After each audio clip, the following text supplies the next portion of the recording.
আন্তর্জাতিক ক্রিকেটে ফিরছে বাংলাদেশ, প্রত্যাশা ও প্রস্তুতির নতুন লড়াই। ভূমিকা। শীতের আমেজ কাটিয়ে মাঠের উত্তাপ ফিরছে মিরপুরে। দীর্ঘ বিরতির পর আবারও লাল সবুজের জার্সি গায়ে আন্তর্জাতিক ক্রিকেটে ফিরছে বাংলাদেশ জাতীয় দল।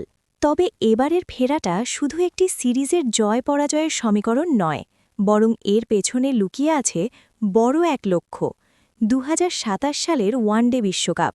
দীর্ঘ অপেক্ষার পর আবারও মাঠের উন্মাদনা আর দর্শকদের গর্জন শোনার অপেক্ষায় মিরপুর শেরেবাংলা জাতীয় ক্রিকেট স্টেডিয়াম।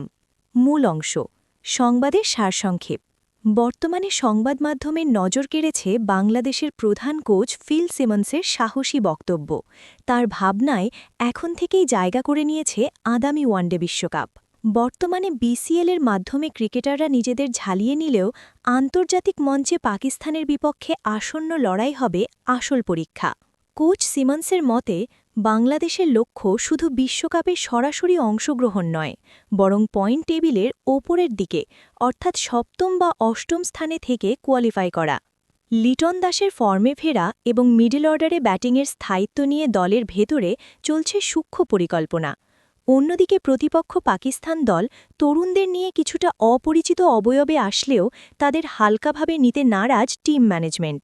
মিরপুরের উইকেটে স্পিন নাকি পেস, কোনটি বেশি কার্যকর হবে তা নিয়েই এখন চলছে চুলচেরা বিশ্লেষণ। উপসংহার। আউটরো। ক্রিকেট শুধু একটি খেলা নয়, এটি কোটি বাঙালির আবেগ আর দীর্ঘদিনের লড়াইয়ের প্রতিফলন। একটি নতুন সিরিজ মানেই নতুন করে স্বপ্ন দেখার সাহস সঞ্চয় করা। পাকিস্তানের বিপক্ষে এই লড়াইটি হতে যাচ্ছে বিশ্বকাপের সেই দীর্ঘ সফরের প্রথম ধাপ। অতীতের ভুল থেকে শিক্ষা নিয়ে এবং সামনের বড় লক্ষ্যকে বুক বেঁধে রেখে টাইগাররা আবারও মাঝে তাদের সেরাটা দিতে প্রস্তুত। জয় পরাজয় যাই হোক, হার না মানা মানসিকতা নিয়ে এগিয়ে যাওয়াই হোক এই সিরিজের মূল মন্ত্র।